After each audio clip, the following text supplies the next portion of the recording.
LinkedIn News. I really wish for every person listening to this that in 10 years' time, you're not the same person you are today.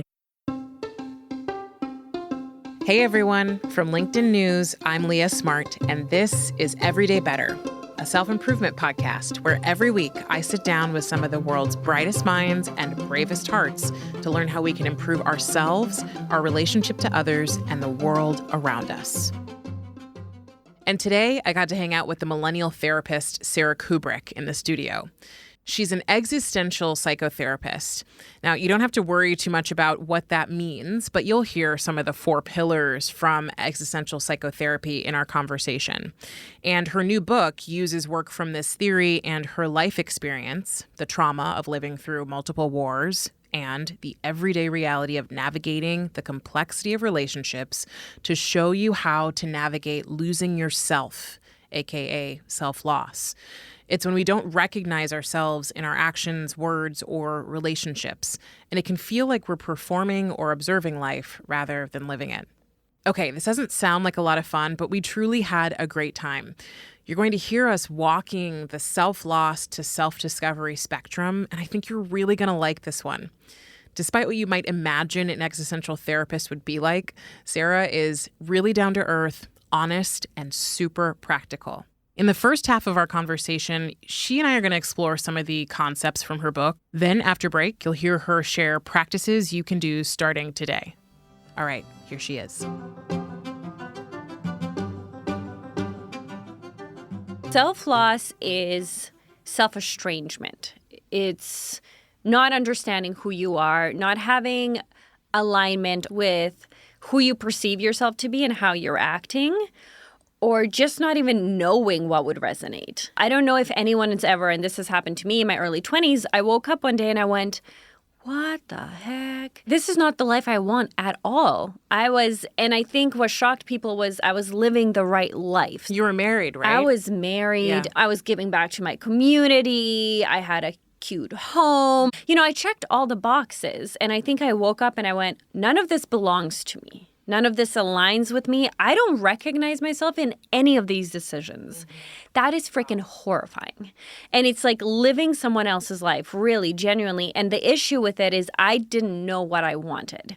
So I talk about inauthenticity as being like a lesser self-loss. So pretend you're deep diving. And you jump in and you're swimming. Great, you're having a good time. You're realizing you're going away from the surface and at some point you're going to need oxygen and pop back up there. But you're like, I know where the surface is. I'm just exploring. And sometimes inauthenticity can feel that way. I'm saying yes when I want to say no, but I'm aware that I want to say no. But self-loss, on the other hand, is like being caught in a riptide. And you're underwater and you're being tossed and you have absolutely no idea where the surface is.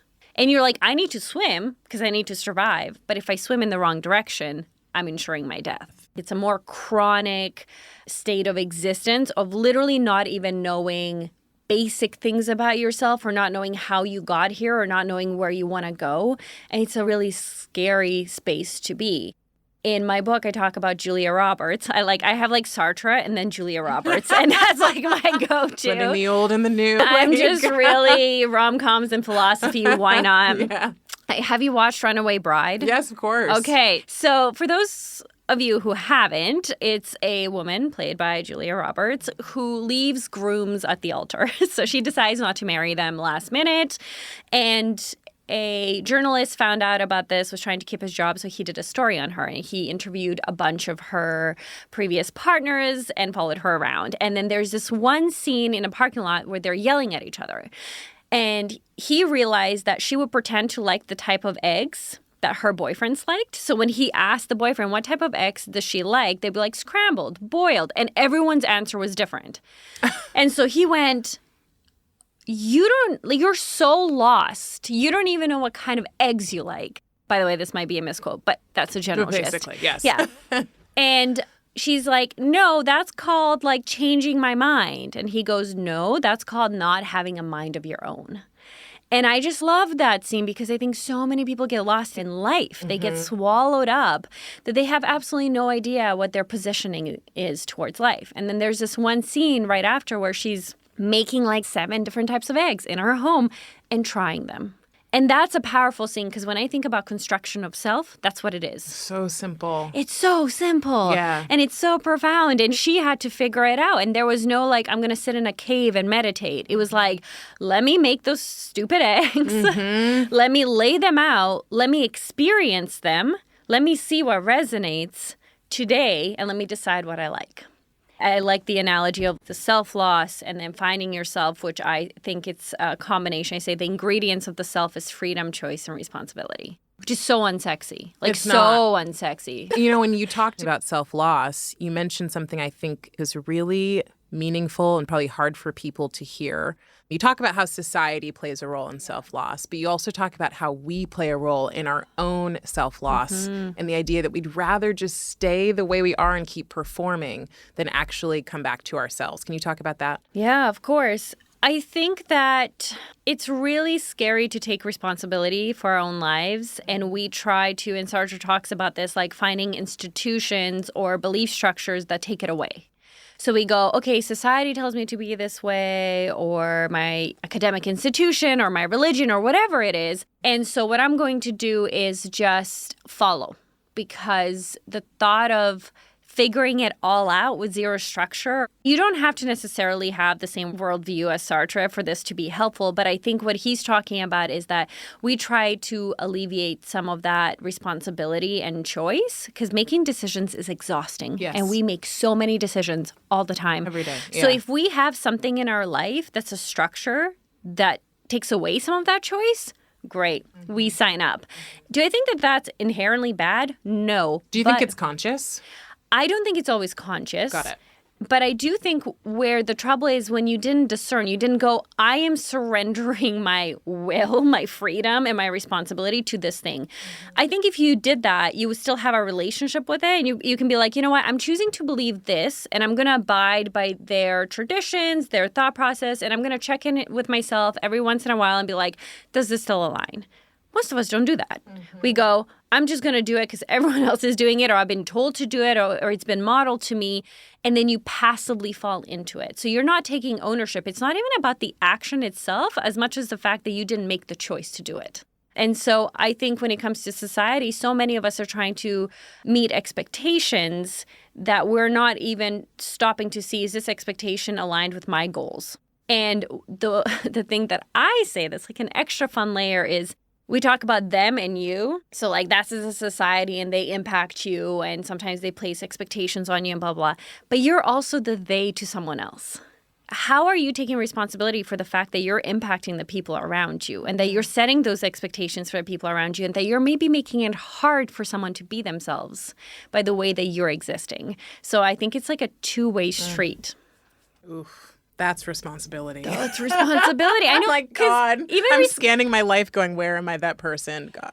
Because people are like, responsibility sucks, but at least it's like, I'm responsible for me, so they can kind of swallow that. But then you say like, hey, actually, you're also responsible for the issues that you're creating, the collective, then people get really resistant. Well, okay, the two things I love about this are, number one, that you're quoting Sartre and Julia Roberts. It's even the example of the eggs. For someone like me, during lockdown, I was in New York City, and for the last number of years, I've been a meditator for probably the last decade, but I got really serious in 2019, 2020, and I was struggling internally because I'm going, well, as life comes back to normal and I just want to keep things like this, my little perfect box of like how I keep peace in my life, and I want to basically curate and manicure my experience, life came in, right? Yeah. And so then I could no longer curate and manicate. I love it. Manicate. I couldn't manicate my experience anymore. And I was like, wait a minute, how do I deal with this? And so my initial reaction was like wanting to pull back. What I've realized, obviously, and experienced is that you can't live that way. For the majority of us, it is going to be being in our lives and trying to apply some of these principles, trying to live truer to ourselves, trying to be in that center of that freedom, responsibility, and choice. Yeah. And that life will hit us every single day and ask us to stay there and to like be responsible and to show up. And that's where the real work actually is. What I realized, not necessarily just sitting in your apartment or sitting on a hill or wherever you are, meditating and going, life is amazing. Life is amazing. It's great when no one's around and you're just sitting in peace. Totally. But I think what maybe is helpful to imagine, sometimes we have these really static representations of what the self is. And although you need to take responsibility and choice, you're ever evolving. Mm-hmm. You're fluid. And as the water rushes over you, you're also going down with it. And I think that's a really liberating concept. I don't think you need to be you against the world. It's just choosing how you're engaging with the world that's moving, constantly moving. There is no static self.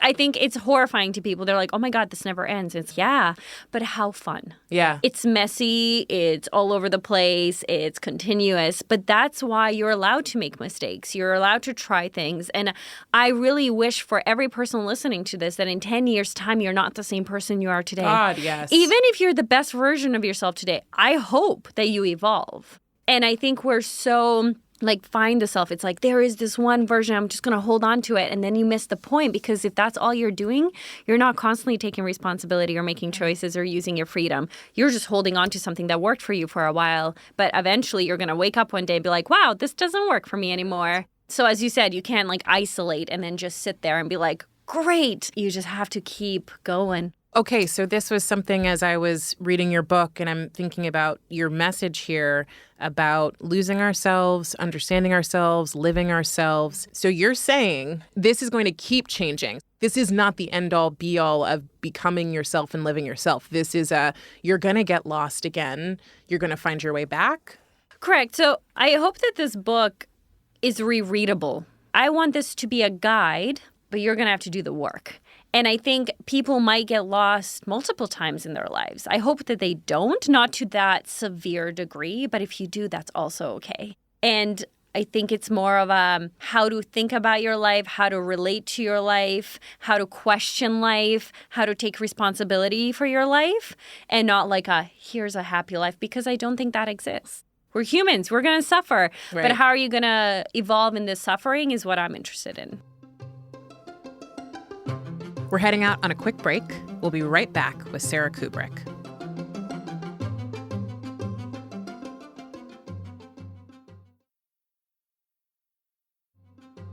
And we're back with author and existential psychotherapist Sara Kuburic. You mentioned this idea of work, which I call the inner work, building up your inner skills and your toolkit there. And then there's bumps in the road. So there are life transitions or moments that you're like, oh, this one way of being was here. And I may be over-attached to it, in my case, for sure. Mm-hmm. But then life changed in such a way that the more I fought to try and get back the thing that I was, the thing that I had that I thought was going to be me, the harder it actually got. The more I resisted it, the harder it got. Where I've gotten to, because this happened this year for me, was, oh, it is fluid. Yeah. I do need to adapt, because I'm going to have to adapt again. It's I don't have kids yet, but when I have kids, I have so many friends with kids. Yeah. Oh my God, totally different. And then you're going to have to adapt again and again. And questions you ask in this book are questions that I think people who are hitting bumps in the road can ask to just bring themselves back to themselves. Yeah, I think it's an accountability tool. And it's also a reminder of different aspects of ourselves and what to watch out for. And for others, maybe it'll be a guide to come back from this place of despair and brokenness. I don't have a peppy promise of you're going to live the happiest life you've ever lived and solve all your problems. I think there's something so freaking empowering about owning your life. And so that's really what I hope people will feel like this book is helping them with. The very first page of the book, I had a friend ask me, are you happy? And that broke me, absolutely broke me. And we don't ask each other that question very often. Are you genuinely happy? But happiness, I don't think is the goal, because we can't be in perpetual state of happiness. And people will be like, okay, Sara, so that's how you started your book. And I had someone be like, so are you happy? And I said, you know what? I actually am happy. Not all the time, but I am happy. And the reason I'm happy is because I own it. I own the mistake and I go, delicious. That was my mistake. Mm-hmm. I go into suffering and I go, but it's my suffering. And there is something so intimate and so fulfilling about that I hope people can grasp. I think the other thing I talk about, I divide the self of, okay, if you want to do the work, pay attention to your mind, your body, and your emotions. Really basic. but in the most profound way, where it's like how many of us were taught that perhaps your body's not just something you have, but who you are. The fact that we see it as a tool, an object, or a vessel dictates how we treat it, and we don't treat it well. And then telling people love your body makes no sense because they don't know their body. It would be like me going to a stranger and going like, hey, Sarah, can you please love this person? I can look at them and recite affirmations till my face is red. But if I don't know you, how am I going to love you? It comes from a place of knowing. It comes from a place of intimacy. And so I think we really miss the mark when it comes to our bodies, emotions as well.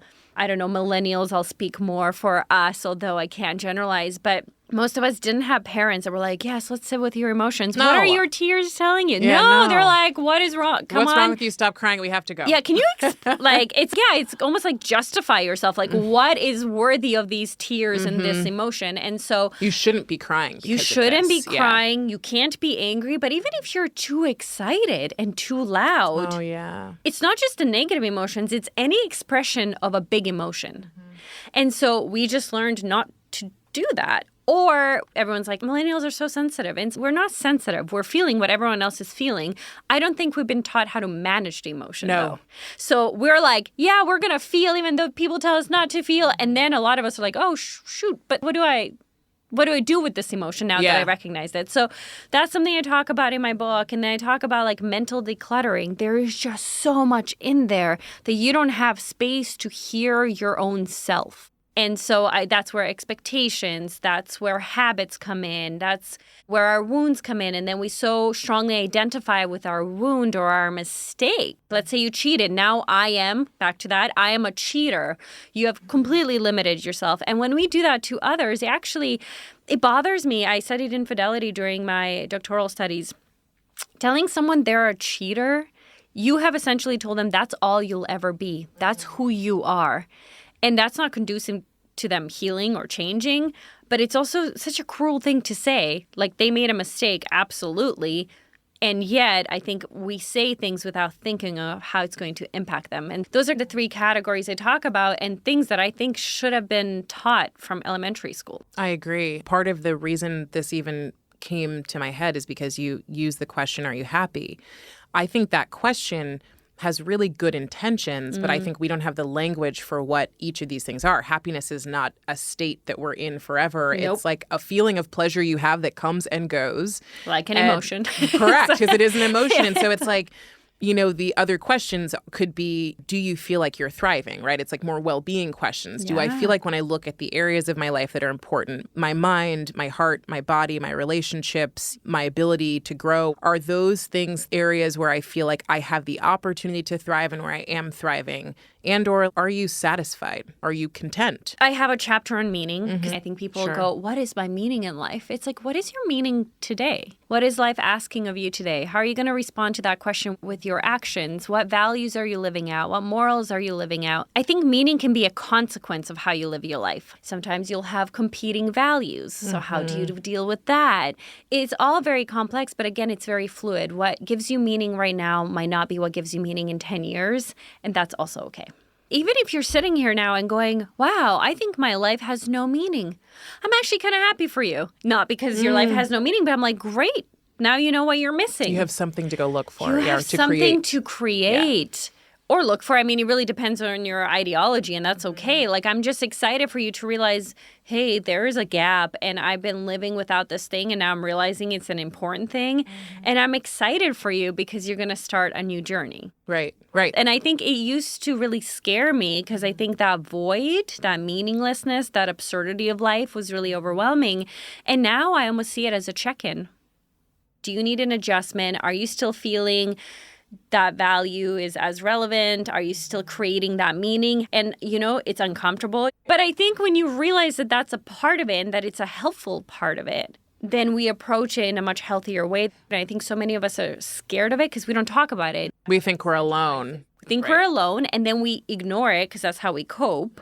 Or we just, make impulsive decisions, or we try to escape. So many things that we do instead of being like, hey, I know you're 15, but by the time you die, you're going to have I don't know, a dozen Correct. existential crises. Yeah. It's going to be okay. In my experience, if you're someone who's experienced traumas, because I lived through wars as a child, I think my focus became survival rather than self-awareness or self-expression. That sometimes kids are like, I'm exploring myself and I'm expressing and I'm trying new things. That was not a thing for me. And that's okay. That was just how my life was. But I didn't snap out of the self-survival mode till my mid-20s. And so I was just surviving life. I was not living life. I was not experiencing life. I was not owning life. I was surviving it. And that threat that was no longer there, I couldn't tell that threat was not there anymore. And I think my body took the brunt of that.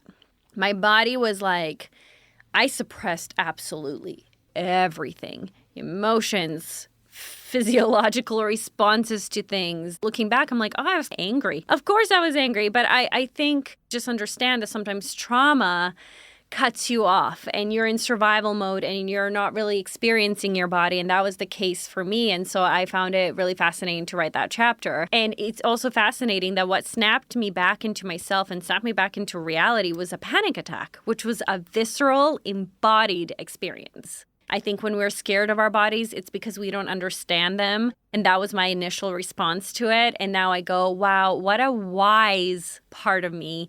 Thank you. Because I would still be living a life that I didn't want. Oof. So the way that I understand it is there's a big T and a little t trauma. What you're describing as like living through wars is a big T trauma. What's little t, which is I think what a lot of us have experienced, it still impacts us. It still cuts us off. It's just as important. Yeah. Honestly. And I think to myself, this is a statement I make in the book. And I remember my editor being like, wow, this is powerful. But like, are you sure that's accurate? And I was like, yes. As I said, my early 20s were more traumatizing than my childhood.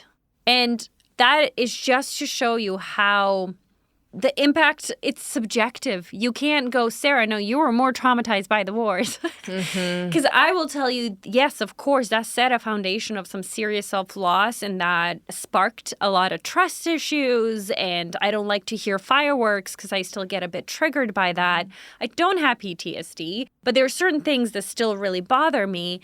And yet my suffering in my 20s was so real. And here's the distinction that I kind of came to this realization. The 20s were so painful because I perpetrated that suffering. When I was a child, I was a victim. In my 20s, I participated in my own pain. And I think that's what made it more painful. And of course, this is not going to be the case for everyone who lived through a war. Do not go out there assuming yes, please don't. that their 20s are worse than their childhood experience. No. And I'm not saying that it wasn't painful, but I think my own contribution, I think the realization that I am now inflicting my own pain is what made my 20s unravel me. And so both were really horrible, but I would say one was a big T, one was a little t. You cannot compare that. So if you're like, I haven't lived through anything super traumatic, why would this apply to me? I just want to say you don't have to. But if you have, I understand how hard it is to work through that. And you're sharing your story, but not as a way to set people up to go, I haven't been there, so I'm not allowed to claim the experience of, right? I think of and I would probably actually call this big T trauma as being a Black kid growing up in America. Oh my gosh, That's yes. a big T trauma. And it's something I hadn't really understood. And even actually until you started talking about this idea of survival, my survival was more,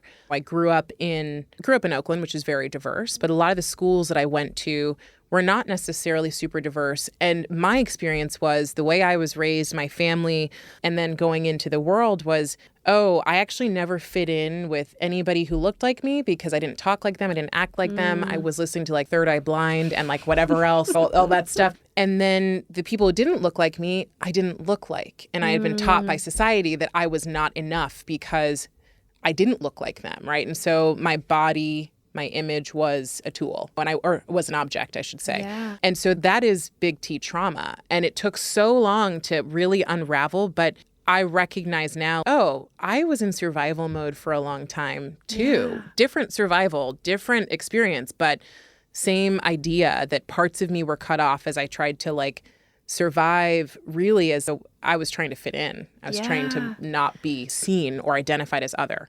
For sure. And I think what made it difficult for me to recognize my own trauma was the fact that everyone around me survived it too. We all had the same trauma. So my family never talked about it as trauma. Right. We talked about it as this is life. So the fact that we just came from 2 wars and then immigrated to Canada and couldn't speak the language and had no money and whatever, it was just like, this is life. No one ever went, Sara, we lived through something traumatic. You might experience some consequences. Yep. Let's talk about how that impacted you. No, and I don't blame them because they are also living through it. And so it took till my mid-20s when I was in grad school and then had my meltdown and then saw a therapist for the first time to realize it was a trauma. Like, how ridiculous. Like, to me, and that's a self-judgment. Yeah, but you've been in your body for so long and you're So like, wow. long. But it feels like you couldn't recognize it as a trauma because you almost had to stay it was a way of coping. Separating. Right. Exactly. Right. But it was also like just so normalized. And so many people we were in touch with not only lived it, but were still in that context back in Europe. And so it was just like, it's a strange thing to recognize, like, wow, that was actually traumatic. And sometimes we don't allow ourselves. Sometimes we're not aware of it. But I don't know. That's when you were speaking, that just really resonated with me. Oh, yeah, wait.